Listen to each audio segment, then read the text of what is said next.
रायपुर गांव में भीमा का चिकन का दुकान था। वो चिकन की दुकान भीमा की खानदानी दुकान थी। भीमा की दुकान पर चिकन खाने वालों की बहुत भीड़ लगा रहती थी। वाह भीमा भाई, आपके चिकन में तो गजब के स्वाद होते हैं। सही में खाकर मजा आ जाता है। बस राम जी की कृपा है। ऐसे ही दिन भर भीमा की दुकान चलती रहती थी। शाम हो जाती है, भीमा घर आता है। क्यों, क्या हुआ? आज ज्यादा काम था क्या जो धक्के से लग रहे हो? हाँ सुमित्रा, आज थोड़ा ज्यादा कस्टमर आ गए थे तो थोड़ा ज्यादा काम बढ़ गया था। तो तनी सा थक गया हूँ, थोड़ा आराम करूंगा तो ठीक हो जाऊंगा। ठीक है, तब तक आराम कर लीजिए, उसके बाद खाना खा लीजिए। फिर सुमित्रा वहां से किचन में चली जाती है। कुछ देर बाद सुमित्रा किचन से आवाज लगाती है, ए जी आइए, खाना बन गया है, खा लीजिए। इधर भीमा थकान के कारण सो गया था। बहुत देर हो जाने पर भीमा नहीं जाता है तो उधर से सुमित्रा वहां आती है तो वो देखती है कि भीमा तो सो गया है। ओ, ये तो सो गए हैं इसलिए नहीं कुछ बोले। फिर सुमित्रा डरते डरते भीमा को जगाती है। ए जी उठिए, चलिए खाना खा लीजिए, नहीं तो खाना ठंडा हो जाएगा। अरे सुमित्रा, सोया हूँ तो थोड़ा सो लेने दो ना, क्यों जगा रही हो? ओहो, आप भी ना खा के आराम से सोइएगा, फिर कौन जगाएगा। अभी चलिए खाना खा लीजिए, नहीं तो खाना ठंडा हो जाएगा तो फिर गर्म नहीं करूँगी। भीमा सुमित्रा की ऐसी बात सुनकर उठकर हाथ मुंह धोकर खाना खाने के लिए चला जाता है। भीमा बैठकर खा ही रहा था कि तब तक गांव का मोलू का फोन आता है। हाँ मोलू भाई, बोलो क्या बात है, बड़ी दिन बाद याद किए हो। बस भीमा भाई, वो मेरे छोटे भाई का कल तिलक आएगा तो उसी में थोड़ा चिकन बनवाना था, उसी के लिए ऑर्डर देना था आपको। आप बना दोगे ना? समय तो है ना आपके पास? हाँ हाँ, समय तो है ही। कितने बजे आना है आप बता दीजिए, दुकान से उधर ही आ जाऊंगा। यही 3 या 4 बजे आ जाइएगा, थोड़ा ज़्यादा बनाने में समय तो लगेगा ना। हाँ हाँ ठीक है, आप टेंशन मत लीजिएगा, मैं समय पर आ जाऊंगा। फिर दोनों बात कर लेते हैं, तभी सुमित्रा बोलती है, अरे क्यों हाँ बोल दिए? दिन भर दुकान पे रहोगे और रात भर साटा में तो कितना थक जाओगे। ओहो भाग्यवान तुम भी ना, कौन सा रोज रोज जाना है। कितने दिन पर तो चिकन बनाने का ऑर्डर आया है, उसमें भी तुम्हारा टोकना सोकना जरूरी है। नहीं, मेरा मतलब वो नहीं था, बस ऐसे ही बोली। चलो ठीक है, मेरा खाना हो गया, मैं जा रहा हूँ सोने। तुम भी खाना खाकर सो जाना। हाँ ठीक है, जाइए आप सोइए। फिर भीमा अपने कमरे में जाकर सो जाता है। कुछ देर बाद सुमित्रा भी आके सो जाती है। अगले सुबह भीमा तैयार हो रहा था दुकान पर जाने के लिए, तभी सुमित्रा बोलती है, सुनिए, मुझे थोड़ा पैसे दे दीजिए, काम है। ओह सुमित्रा, तुम भी ना अलमारी में रखे हैं, निकाल लेना, जितना का काम होगा उतना। अब मैं जा रहा हूँ। इतना बोलकर भीमा दुकान के लिए घर से निकलता है।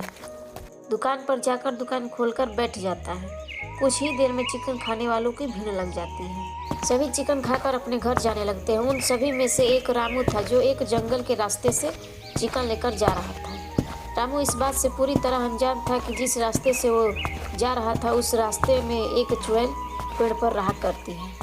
रामू आराम से जा रहा था, तभी चिकन का सुगंध चुड़ैल के नाकों तक पहुंचता है। अरे वाह, इतना अच्छा सुगंध कहाँ से आ रहा है? लगता है कोई इस रास्ते से होकर जा रहा है, मुझे देखना पड़ेगा। तभी चुड़ैल देखती है कि रामू एक झोले में कुछ लिया है, जिसमें से वो सुगंध आ रहा था। अच्छा, तो इस झोले में से सुगंध आ रहा है, देखना पड़ेगा इसमें क्या है। फिर चुड़ैल डरावनी डरावनी आवाज निकालने लगती है, जिसे सुनकर रामू एकदम से डर जाता है और झोला वहीं छोड़कर भाग जाता है। ये इंसान कितना डरपोक होते हैं। चलो, मेरा तो काम हो गया, चल के देखती हूँ इस झोले में क्या है। फिर चुड़ैल पेड़ से उतरकर नीचे आती है और झोले में देखती है कि चिकन पड़ा हुआ था।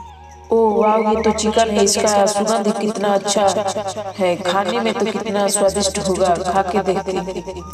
फिर चुड़ैल झोले में से चिकन निकालती है और खाने लगती है। वाह, क्या गजब के स्वाद है इस चिकन में। अब तो मैं भी चिकन खाऊंगी। जरूर कोई ना कोई इस रास्ते से होकर जाएगा, मुझसे डरकर खुद ही अपना चिकन दे देगा। फिर चुड़ैल पेड़ पर छुपकर बैठ जाती है और किसी का आने का इंतजार करने लगती है। इधर शाम हो जाने पर भीमा दुकान बंद करके मोलू के घर जाता है चिकन बनाने। भीमा के चिकन बनाने में काफ़ी लेट हो जाता है और काफ़ी रात भी हो जाती है। ये बात बताने के लिए भीमा सुमित्रा को फोन करता है और बोलता है, सुमित्रा, आज मैं नहीं आऊंगा, तुम चारों तरफ से दरवाजे बंद करके सो जाना, ठीक है? ठीक है, आप सुबह आइएगा, काफी रात भी हो गई है। फिर सुबह भीमा घर आने के बजाय सीधे दुकान पर ही चला जाता है। भीमा की दुकान से सोनू चिकन पैक करवा के उसी रास्ते से जा रहा था जिस रास्ते में चुड़ैल रहा करती थी। तभी चुड़ैल सोनू को आते हुए देख लेती है और उसके हाथ में झोला भी होता है। तभी चुड़ैल सोनू के सामने अचानक से आ जाती है। चुड़ैल को देखकर सोनू एकदम से डर जाता है। ए लड़के, इस झोले में क्या लिया है? अरे चुड़ैल जी, इसमें तो चिकन है, पर आप क्यों पूछ रही हो? वाह, चिकन चिकन मुझे तो बहुत अच्छा लगता है। अब चल, ये सारा चिकन मुझे दे दे, नहीं तो मैं तुझे मार दूंगा। अरे नहीं नहीं, मुझे मत मारो, लो ये सारा चिकन रख लो, मुझे जाने दो। सोनू झोला छोड़कर वहाँ से भाग जाता है। ऐसे ही कोई भी उस रास्ते से चिकन लेकर जाता, वो चुड़ैल सारा चिकन लेकर खाने लगती। चुड़ैल के डर से धीरे धीरे लोग भीमा की दुकान पर आना ही छोड़ देते हैं, जिससे भीमा की दुकानदारी नहीं चल पा रही थी। ये अचानक से सब लोग मेरी दुकान पर आना बंद क्यों कर दिए? तभी भीमा की दुकान पर शामू आता है और बोलता है, अरे भीमा भाई, वो जो गांव में जंगल वाला रास्ता पड़ता है नू, वहाँ एक चुड़ैल रहती है और उसे चिकन खाना बहुत पसंद है। चिकन लेकर कोई भी उस रास्ते से जाता है तो वो चुड़ैल डरा धमका कर चिकन छीन लेती है। अब चुड़ैल के डर से कोई आने का नाम ही नहीं लेता है।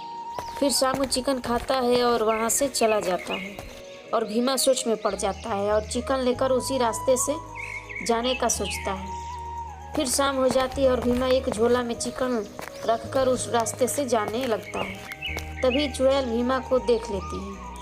भीमा डर डर कर आगे बढ़ता है। तभी अचानक से चुड़ैल भीमा के सामने आ जाती है। अरे मर गया रे, यहाँ तो सच में चुड़ैल है। अब मैं क्या करूँ? ला जल्दी से मुझे ये झोला दे दे, जरूर इसमें चिकन होगा। मुझे बहुत भूख लगी है, ला जल्दी दे। भीमा चुड़ैल को झोला देकर वहाँ से भागते भागते घर आता है। अरे क्या हुआ, इतना हाफ क्यों रहे हो? कोई चुड़ैल उड़ैल देख लिए हो क्या? हाँ, चुड़ैल ही देखा हूँ। फिर भीमा सारी बात सुमित्रा को बताता है। अब क्या होगा जी? अब हमारी दुकान नहीं चलेगी तो हमारा क्या होगा? अरे तुम टेंशन मत लो, मैं कुछ करता हूँ। वो जो गांव के पास मंदिर में तांत्रिक बाबा रहते हैं ना, मैं उनसे बात करता हूँ। हाँ, जाइए, वो जरूर कोई ना कोई उपाय बताएंगे। फिर भीमा तांत्रिक बाबा के पास जाता है और सारी बात तांत्रिक बाबा को बताता है, जिसे सुनकर तांत्रिक बाबा बोलते हैं, तुम टेंशन मत लो बच्चा, किसी कारण बस वो चुड़ैल आत्मा भटक रही है जिसे अब चिकन खाना बहुत पसंद आ गया है। ये लोग जाओ, इसमें कई मंदिरों की पूजा किया हुआ चरणामृत है, चिकन में नहीं किसी और खाने वाले चीज में मिलाकर उस चुड़ैल को खिला देना, जिससे उसे मुक्ति मिल जाएगी। फिर शाम को भीमा उसी रास्ते से होकर झोला में कुछ लेकर जा रहा था। रोज की तरह इस बार भी चुड़ैल भीमा के पास आती है और झोला ले लेती है। उसमें उसे लगता है कि झोले में चिकन ही है, लेकिन उस झोले में बर्गर होता है। बर्गर में चरणामृत मिला होता है, जिसे खाने के बाद चुड़ैल जलने लगती है और जलने के बाद उसे मुक्ति मिल जाती है। इस प्रकार से भीमा चिकन खाने वाली चुड़ैल से अपना पीछा छुड़ा लेता है और खुश होकर अपने घर चला जाता है।